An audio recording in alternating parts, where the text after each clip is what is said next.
すなこです。ここです。すなここワンダーランドへようこそ。久しぶりに2人揃いました。はい、お久しぶりです。今日は一応ケーキ漬けにワインとか買ってきまして、ね。じゃあ本日のトークテーマいきますか。はい。はい。イギリス生活で大変だったこと、ココちゃん何が大変だったとかありますか？速攻ね。いやもうありすぎて、いやメモを一応めっちゃ書いたんやけど、10個ぐらい出てきたよね。10個もあるんだ。ある。聞きたい。どんどん言ってみて。なんか語学学校最初3ヶ月行ったんやけど、まあそこで結構友達ができたりとかして、まあ休み時間にコーヒー飲みに行こうみたいな。なるねん。でまあでも大体そのイギリスに留学来てるヨーロッパ圏の人や、まあ、アジア圏の人たちってめっちゃお金持ちが多くて、まあ、こっちはもう日本人って結構その自分のお金稼いで貯金でやっときましたみたいな人が多分結構多いと思うねんけど、いやその事情とかも全然知らんと、めっちゃ高いコーヒー屋さんに行こうよ行こうよみたいな言われて。でももうこっちはもう最初の方はちょっと人付き合いやしと思って行っててんけど、お金ない問題でなるほど。そう最終的にはもうインスタントコーヒーを水筒に毎日なんか2ポンドぐらいの安い全然美味しくないコーヒーを買って水筒に入れて、で友達に行かないのみたいな言われて、いやちょっと今日はもうみたいな。でそのショートブレッドってさめっちゃ美味しいやんかこっちな。美味しい。美味しいから安いなんか 60p なんか100円もしないぐらいのめっちゃ安い、なんか5個入り6個入りぐらいのやつを毎日1個ずつラップに包んでそれラップに包んだらそのインスタントコーヒーの水筒を持って休憩時間みんなが行かないのみたいななってパーってみんな出てって私は一人で、休み時間教室でそのまずいコーヒーとそのショートブレッドを食べたりとかまあね、ちゃんとその日本でめっちゃお金貯めてきてその全然余裕ありますみたいな人はそこまで気持ちをせんでいいと思うんだけど、まあなんか別に買えないわけじゃなかったけど、やっぱそのねどうなるかわからん、その仕事見つかるかどうかわからんみたいな状態で豪遊するのって怖いやん、やっぱ怖い怖い怖い。だから結構ケチってましたね最初の。なるほどね。悲しかった。お金ない問題。そう今思えばあの3ポンドなんか払えたやろみたいなコーヒー1杯ぐらい飲めたやろみたいなね楽しい時間もっとやっとけばよかったなってね。必要な悲しみ苦しみそうだね。やっぱ物価が高いし家賃も高いし生活が苦しいっていうのはみんな経験すると思う。ルームシェアのに東京の家賃より高くねみたいなそうあるあるよねありえんよね。いやほんまに。でも賃金は東京よりもだいぶ安いみたいな。ねえ最低賃金今72ポンドかな、1000円ぐらいかな、どうなる日本円にしたら8.72ポンドって結局こっちの感覚で870円みたいな感じやもん、やっぱ物価高いのに稼げないっていうのは、かなりハードルの高いワーホリだなっていうのを感じますね。その困ったエピソードとかある？私はね一応海外生活が3カ国行ってて、中高の時にアメリカにいて、イギリスの前はアイルランドでワーホリしてたんで、実はその海外のカルチャーショックっていうのがあんまりなかったりするんですけど、でもイギリス大変だなって実感するのは、まず海外でオフィスワークするのがイギリスが初めてなんで、仕事でイギリス人と接すると日本と勝手が違うなって思うことはいろいろありますね。あるよね例えば仕事で何日までに回答お願いしますって頼んでた案件があったとしても、平気で無視して、納期遅れるし何回もフォローしないと対応してくれないとか、あとなんかカスタマーサービスとかも日本だったら問題解決するまでずっと電話なりメールなりで親身に聞いてくれるけど、イギリスはもうこっちがメールした内容をちゃんと読んでないし、もうお決まりのコピペ文をピャーっと送ってきて終わりみたいなそうもうねそういうのにもう煩わされてほんとストレスがたまるっていうか、仕事もなかなか進まなくて、そういうフォローするだけで一日終わっちゃうみたいな日もあるしそれがしんどい。そのくせにあれやな、自分が急いでる時はめっちゃ催促してくるっていう。そうどっちがお客様かわからないみたいな。修理早く来てくださいよとか言って予約何日に予約したって決まってるのに、当日いつになっても来なくてどうしましたって言ったら、あごめん連絡がうまく伝わってなかったわとか言って、でもまたねそうもう予約し直してみたいな、その手間もめんどくさいし、なんだろう、なんか変な予約してない時間にいきなり登場して、ごめん午後からちょっと予定あったから午前中に来ちゃったわとか言って適当すぎるもう自分の都合を押し付けてお客様は適当にあしらっとこうみたいな、もうね自己中な人が多い気がするね昨日さ、そういえばあった話やねんけど、うんボイラーが壊れてて、その修理頼んでてんや、で2時に来ますみたいな、はいはい、結局来たん4時やからいや出た2時間遅刻はありえない、ね、じゃあでもまあ普通やな。でなんかごめんみたいな、なんかそうなんか前のところがすごい、もう俺ここまでに来るまで5件直していったんだよとかいや知らんがなみたいな、お前それやったら最初から4時って言ってくれてたらさ、なんか、こっちもスーパー行きたかったから、でその後まあええわと思って、まあと思いながらパッて見たら、もう土足でガーってもうリビングまで入ってきてでえっとか思ったけど、でどこにボールあるのみたいなのバーって言ってもバーってもうめっちゃ歩き回ってと思ってって思ってどうしようって思ったけどもうここまでさ入ってきてめっちゃ歩き回った後に靴脱げって言われへんからもうええわと思って後からフローリングワイパー拭きましたけどでもマジでこれもあるあるやと思うわ。そうだね。土足まあでもイギリスってどうなん、土足の家が多いんかな。まあ土足の家多いけど、でも最近は綺麗好きの人靴脱いでくださいっていうイギリス人も結構いるよね。なんかさ、っていうかこのコロナ禍の中でさ、いまだに靴の裏ってばい菌だらけっていう概念ないのみたいな確かに。なんかまあそもそもその入った瞬間に手洗ってくださいって言いたかったけど、もうその時点ではドア触りまくってたからもう諦めたけど、いやーほんとそうだね、まあ、作りが違うもんね。まあいいんすけど、拭けばいいんすけど、なんか嫌やった昨日ね。やっぱ日本ってどれだけ便利で住みやすくて恵まれた国かっていうのを実感しますね家でこんなに困ることってあるんだよ本当。でもなんか寛大になるよね、もう諦め諦めが感じるよね。なんか日本はこうやからとかって比べたらもうあかんねん、もうそんな日本じゃないから減点方式じゃなくて加点方式でいくしか。わかるそしたらこんなんあるんやみたいなで嬉しくなるから、その方がいいよね、そうだね。やっぱ日本って減点方式だから、そうなんだろう、完璧 100% みたいなね。そう家綺麗もん新築とかリフォームをすごいちゃんとしてるけど、こっちってなんか築100年っていうのは当たり前じゃない。なんか当たり前だよね。当たり前だね。100年ってすごいよな、よく考えたら。もうなんか古い方が伝統的でいいとされてたりするよね。むしろその方が価値あるみたいなね。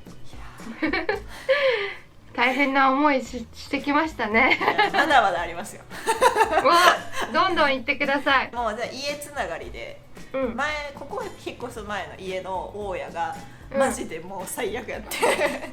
どんな大家さんクソあるあるって結構イギリスで聞くと思うんですけど、ロックダウン前回したじゃないですか。その3ヶ月間した時に、まだ夏やってちょっと暑くなってきたかなぐらいの時やったんで、まだあれやったんですけど、ボイラーが壊れて、ある日お湯が出なくなって、お湯出えへんって、まあ普通さ日本やったらお湯出ません、大家さんに電話します。まあでもロックダウンやったからちょっとまあ状況が若干違うにしても、まあ日本やったら1日2日ってか、まあ当日に絶対来てくれるやん。日本やったら絶対そのお湯出えへんなんてありえへんから、まあ最悪次の日の朝とかあるわ。もう私何日待ったと思いますか、お湯出るまで問題です皆さん。いやそんなありえますかここで話してるってことはそれなりの期間私はお湯が出なかったんですよ家で。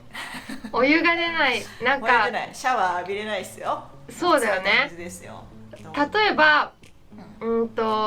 木曜日に出ませんでした、はい、で、はい、まあ金曜日忙しくて土日挟んじゃって、許せるすいません、そう木曜3日3、4日ね。そう月曜日でもいいですかみたいな。でプラスロックダウン中やから、1週間は待ちましょう。1週間は待ちますよ、私もね。部品とかもあるやろうし。そうだね。っていうかそもそも修理っていうか、その1回見に来るとかっていう段階も挟まずして、38日間お湯が出ませんでした。うわ、シャワーもだよね。シャワーやね、その、お風呂入るのに困って、でもどうしようみたいな。さすがに水風呂は寒すぎるから、もうなんか昭和かなみたいなぐらいにその鍋でお湯を沸かし、そのケトルもあるんやけど、ケトルだけじゃ量が少ないから鍋、その2つぐらい沸かして、ケトルも沸かして、それをシャワールームに持ってって、それと水を混ぜてそれをなんかこう滝行みたいな、なんかこうボウルの中のお湯と水混ぜて使って、やってっていうのを辛すぎる38日間しました。しんどい。何それ。いや、大家さんにさ連絡したらさ、まず1週間ぐらい無視されて、無視って何？わかるわ、無視あるよね。無視っておかしいおかしいじゃないですか。最終的に着信拒否されたからな。嘘。やばすぎるやろ。何それ。いや、やばすぎんね、ほんまに。大家業務ちゃんとやってくれよ。もう訴えたいもん、今だに。いや、本当だよ。いや、ほんまに家賃返してくださいっていうレベルだよね。でも結局なんか50ポンドぐらい、じゃあそうだな、50ポンドぐらい安くしてくれたんから次のごめんねみたいな感じで、いやごめんねじゃねえよみたいな。50で済むと思うなよ。38日間取り戻せますかっていう話。ほんまひどい。ムカつくわそれ。いや、ほんま今何ムカつく。辛い。頑張ったね。結構さ、なんかみんなお金返ってこうへん問題とかも結構聞くよね。ねえ、ほんと多いよそれ。なんかそういうのはお金のトラブルとか。お金のトラブルはね、3月の時ロックダウン本当になった瞬間、たくさん海外旅行を予約してたんだけど、その時の航空券がほとんどおじゃんになった。何件ぐらい予約してたの？エジプトとかそんなとこ予約してた？そう南米とかヨーロッパの外を出ちゃうやついっぱい予約してたから、もう全部帰ってこなかったけど、あれ辛かった。辛いよね。今何も戦うのもうやめた？やめた。もうなんかね、なんだろう、もったいない。300ポンドのチケットと500ポンドのチケットだったんだけど、うわ、800ポンド。そう、皆さん10万円ぐらいですよ。そうでもね、なんか私は諦められへんわ、10万。いや、なんか最初はほんとしんどくて涙が出てきて、このお金あったら何ができたんだろうとかすごい考えて、めっちゃいろいろできる。美味しいもんいっぱい食べれるし、もうすごいしんどかったけど、なんかコロナで仕事なくなってホームレスになりましたとかそういうこと聞くと、もう私のお金で誰かのお給料の足しになってるならいいかと思って吹っ切れました。とかしゃあないって言い口癖になるからしょうがない。わかるわ。まああるよね、そういうこと。しゃあないみたい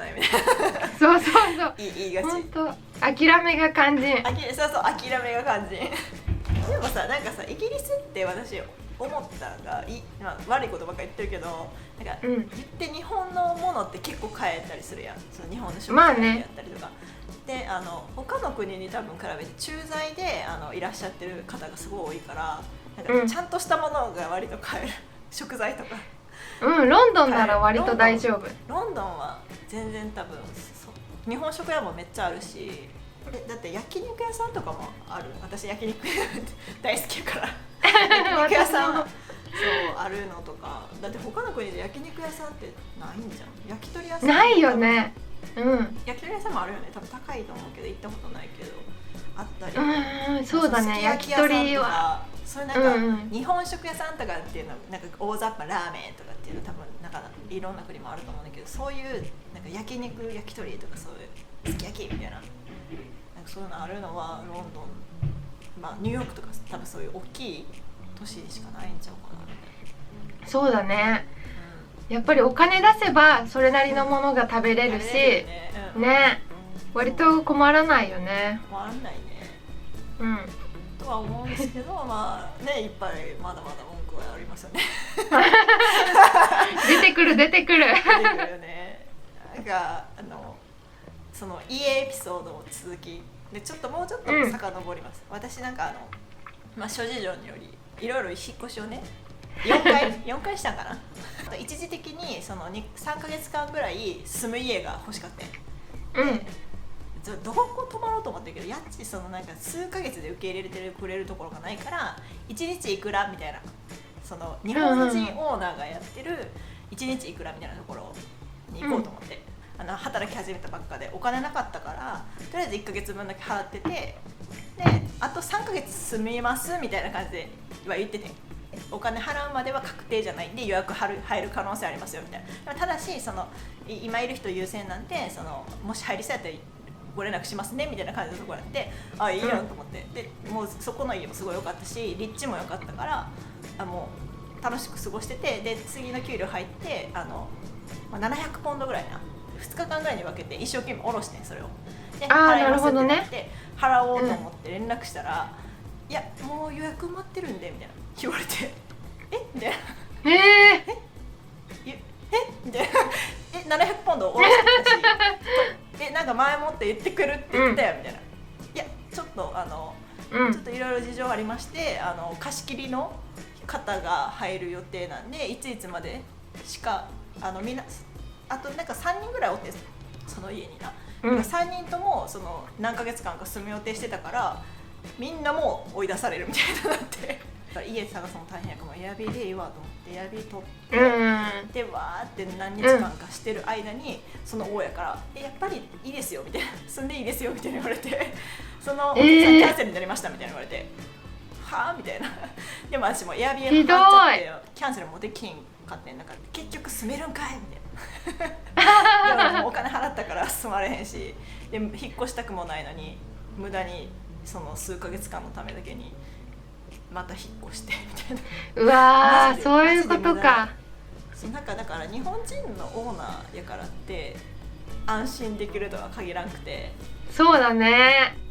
いや普通じゃないなと思って辛すぎる。よかったけどなんか、こんな人おんねんやみたいな。追い出されたみたいな。信用できねえみたいな。まだめっちゃわかるわ。3ヶ月以内とかやったからなんか大家が変な人多いっていうか聞く。確かにね。ミックスビーっていう日本人が使う掲示板、そう情報交換する掲示板があって、そこで家を探したり物を買ったりとかね、いろいろ役に立つんですけど、そこでもやっぱり有名な大家さんとかがいて、なんだろうね危ない人がいるよとか。名前は出せないあの人やな、なんかボルデモートみたいな。名前は出せないあの人な。そうだね。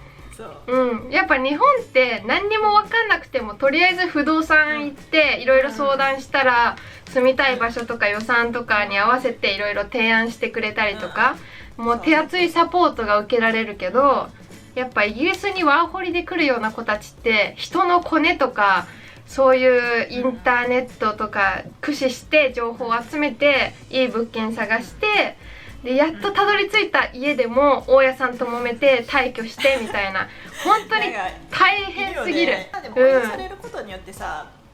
私言ったら5カ所に住んできたわけよ。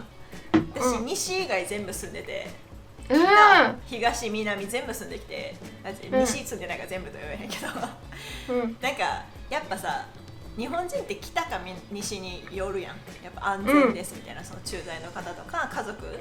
の方とかがいるところって、やっぱそういうところはすごい安全でいいところだと思うの、ほんまに。そうね。日本食材もいっぱいあるし、すごいいいねんけど、東と南も面白い発見があったりとか、なんかこういう人種の人がいっぱいいるんやとか、目の前でなんかそのスーパー治安悪すぎて、店入ろうと思った瞬間ブワーってこう万引き犯出てきて待てみたいななったりで、てか万引き犯よう見にそうなんかっていうのが結構日常茶飯事にある東のエリア住んでみたりとかなんかこの1個前に住んでたらイーストインディアっていう東のインドっていう名前のね駅があるんですよ、だから降りて歩いてたらもうほんまにインド系の人ばっかなんですよ、ね、もうそうなんだ。コンビニみたいなスーパーとかも全員もうインド人で、共通言語ヒンドゥー語インドタウンなんだ。そうインドタウンで、でもなんか別にだからといってさなんか、もしかしたらその貧富の差とかあるかもしれんけど、別にいい人も多いし、なんかその、ビル、その私が住んでたマンションのコンシェルジュがいてんけど、コンシェルジュもすごいいい人で、なんかいつも喋りかけてくれて、インド人の人なんだけど、なんかだからそういうなんか異文化に触れれるのは、南とかやったら黒人系の方が多かったりとかするけど、それもめっちゃ面白いなって思うからそうだね。そうなんか安全な場所に住むのもいいけど、なんかそこにはそこのなんか伝統っていうかしきたりがあって、こういう生活してる人が多いんだなとか、いろんな文化が知れて面白さはあるよね。面白いね。なんかほんまにさ、大阪で治安悪いですって、西成エリアっていうのすごい結構治安悪いって言われてるんだけど、正直ロンドンの普通の市内よりも安全やそうなんだ。いや全然安全とは言い難いけど、言った夜中でさ、大阪で治安悪いって言われてる地域とかの友達の家とか行ったりするけど、全然夜中一人で歩けるし、歩いたらあかんと思うでみんなは家で歩いてほしいけどけどこっちの歩かれへんっていうレベルとは違う、マジで。全然歩ける。そうなんだ。仕事からやっぱ遅い時間に家帰ることが多いから、夜中12時とか1時とかにバス乗ったり電車乗ったり、1時は電車乗ってないな歩いたりしてるんねんけど、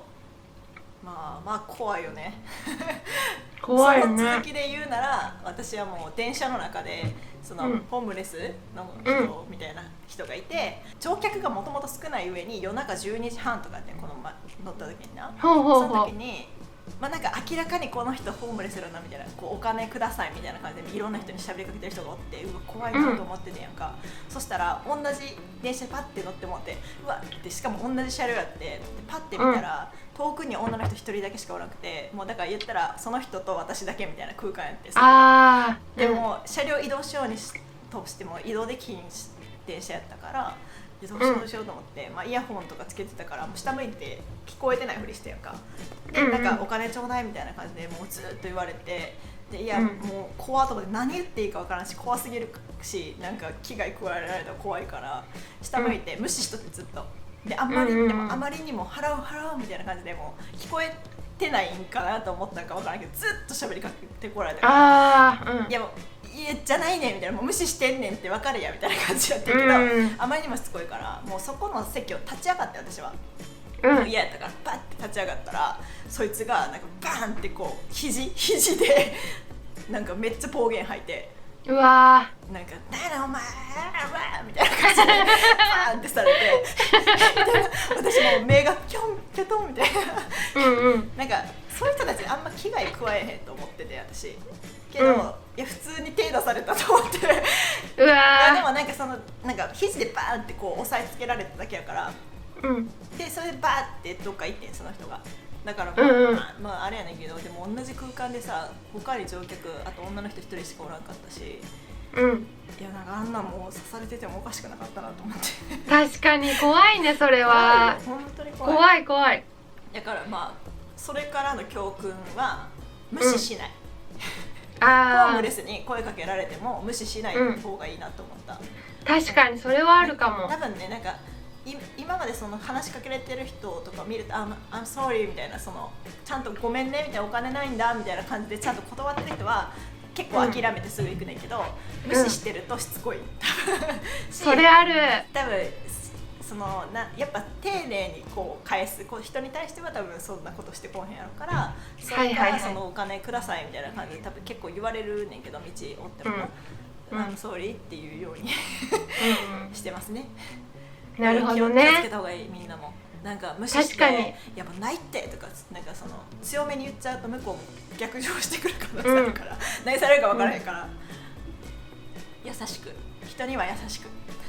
わかる。似たようなことを経験したの思い出したわ。あったなんか普通に街歩いててさ、やっぱ日本人ってホームレス、海外のホームレスの想像つかないと思うんだけど、まあ、なんか軽く説明すると、なんだろう、積極的にお金くださいって声をかけてくるタイプのホームレスが多くて、イギリスとかは。日本じゃないよね。絶対日本じゃない。声かけてこなくて、そっと座ってる感じよな。そうめっちゃ積極的に話しかけてくるよな。そうだね。アグレッシブホームレス。アグレッシブホームレスがいっぱいいてでなんかなんだろうな、まあ私たちって大体中国人と間違えられて、ニーハオとかシェイシェイとか言われて、そうでまあなんだろう、中国語で話しかけたら親しみやすく思われてお金くれるんじゃないかとか思ってるんだろうけど、まあ、そう普通にイラつくでそうでなんか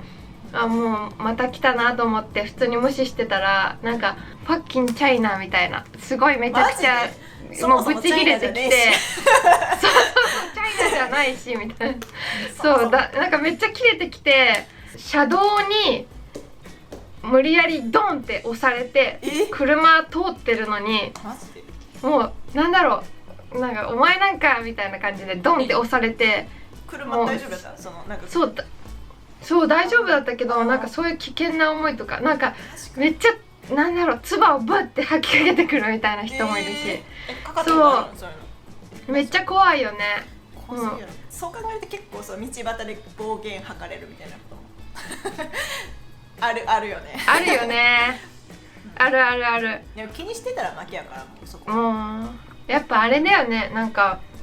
薬物とかやってたりするから、相手もね、そう正気を失ってるから本気に相手しちゃダメなんだよね。でもさ、なんかこっちに来て思ったのが、みんなホームレスに優しくない？めっちゃ優しい。なんかその駅常連みたいな、常連ホームレスみたいなのが多分いて、その各スーパーマーケットの前とか駅の前で、なんか駅から帰るすごい普通にスーツ着てるお兄さんとかお姉さんとかが「今日はどうなの?」みたいな、なんか今日はどうだったみたいな話とか、普通になんか友達のようにずっと喋りながら「何々だよ」みたいな。でまあなんかサンドイッチあげたりとか、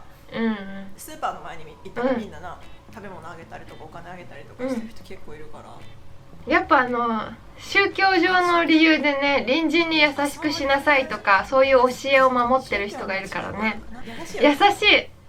まあなんかなんだろう、なんかイギリスの悪いこといっぱい言っちゃったからあれだけどいいことを一つ言うとしたら、なんか電車とかにいてもめちゃくちゃ席の譲り合いをするし、そうもう妊婦さん怪我人とかすぐ見つけたらどうぞもう座ってみたいな。なんか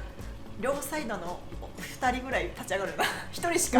おらんのに席2つか3つぐらい空くことあるよな。そう日本だとそれがないよね。いやもう寝たふりするもんな。ねそーっと下向くよな。スマホ見るふりするから。そう私も健常者だし妊婦でも何でもないけど、普通に何でもないけど、なんかレディーファーストみたいな席譲られることとかあるし、ね、すごいそういう優しさはね感動するよね。ドアも絶対開けてくれるしね。ね、ドアはもう 100% やんな。100% 支えてくれる。英国紳士と言われる国だけあるよね。まあ女性もめっちゃちゃんと開けてくれるね。でアフター開けてくれる。先通してくれたりとか。すごいなんかドアを持たなかった人に会ったことないかも、逆に。ないみんな持っててくれる。そうだから多分日本帰った瞬間にバンって閉められてさ、ってなりそう。ショックで逆にさ、こっちもさ開けることに慣れてしまうとさ、なんかこの人なんで私のこと待ってるんって気持ち悪いやつって思われそうで恥ずかしい。それもあるかもしれない。親切にしすぎて。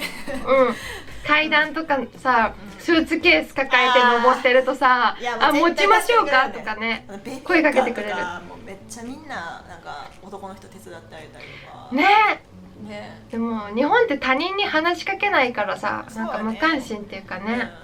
でもそれがでも今コロナやからさ、やっぱなんか他人同士がちょっとやっぱ距離あるからちょっと若干悲しいなっていう時もない。ああ、あるあるある。せっかくの良さが半減してるかなっていうのがあるけど。確かにね。そういうことあるよね。で、私あともうちょっと好きなことあるわ。ラブリー。ラブリーが大好きなんですよ、イギリス人。ラブリーラブリーも大好きで、私飲食で働いてるからお客さんにさ、こうどうぞみたいな、こちら料理ですみたいな感じで出したりするやんか。そしてもう絶対こう、ラブリーみたいな、もうわかるわかる、美味しそうみたいなことよ、もうラブリーは。で、なんかもう予約の電話でなんかその席空いてますかみたいな、何月何日の空いてますかって言って、あ、空いてますよって言ったらラブリーみたいなどこでもラブリーなんかラブリーってすっげえ便利な言葉じゃない？ね、何にでも使えるよね。こっちもハッピーになるし、なんかラブリーって言われたらね、最高とか素敵とかそういう感じだよね。ね、すっごいいいなと思って、ちょっと私もラブリー、イギリス人の真似してラブリーってちょっと使っていきたい使っていきたい言葉だなラブリーの他にも普通にお客さんが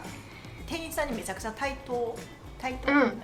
なんか上から目線じゃないね、イギリス人って。すっごい優しくて、その間違えただの何々って言いに行ったりとかしても、あ、全然 OK でみたいなとか。そうだね、いろんなことしても、あ、全然 OKOK みたいな、もう全然大丈夫だから気にしないでみたいなお客さんめっちゃ多くて、ビールをこぼしちゃった子がいて、でなんかそのめっちゃもう可愛い、今からクラブ行きますみたいな、すっごいバリバリのお姉さんやって、やべえと思って、いやみんなもう店中凍りついた瞬間があったけど、でもそのお姉さんめっちゃ優しくて、全然大丈夫気にしないでみたいな、大丈夫大丈夫、うわー優しい、めっちゃ濡れてて、ほんまにめちゃくちゃビール臭いし、めちゃくちゃ濡れてたんやけど、全然 OK 全然 OK とか言って、もうすっごいなんか楽しく飲んでくれて、でむしろなんか、ありがとうね、よくしてくれてみたいな感じで帰ってって、優しい、最高なんか最終的にはこっちにありがとうねみたいな感じに言ってくれたりとか。そうなんだ。やっぱ日本ってサービスは最高だけど間違いを許さないっていうかね、やっぱり店員さんに厳しい文化があるから、そういうところを見直してほしいなって思うよね。なんか絶対美味しかったです、ごちそうさまでしたみたいな感じで、ありがとうみたいな感じで絶対店を出ていくときに言ってくれるね、言ってくれる、ほんまに 100% それは。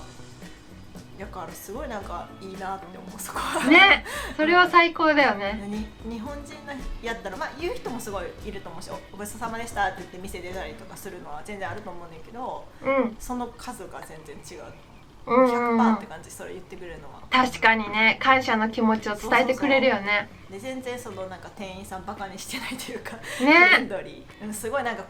お金持ちそうな人とかでもすごい対等に話してくれてるから、わかるわかるわかる、喋ってくれるから、接客しててすごいそれは気持ちいいというか楽しい。素晴らしいね。優しいね。なんか思い出してきたわ。なんか最近さ、やっぱコロナで人と関わることが少ないからさ、なんか、そういういいところとか目の当たりすることって少なくなったから、あれやけど、やっぱね、優しいな。ね、感動するよね。いいエピソードもいっぱいあるんですよ。あ、待って待って、カメラの充電がもう切れちゃうって出てきた。あ、マジで？ごめんなさい。申し訳ない。また次回のここ無理やり終了。イギリス人優しいなってことで。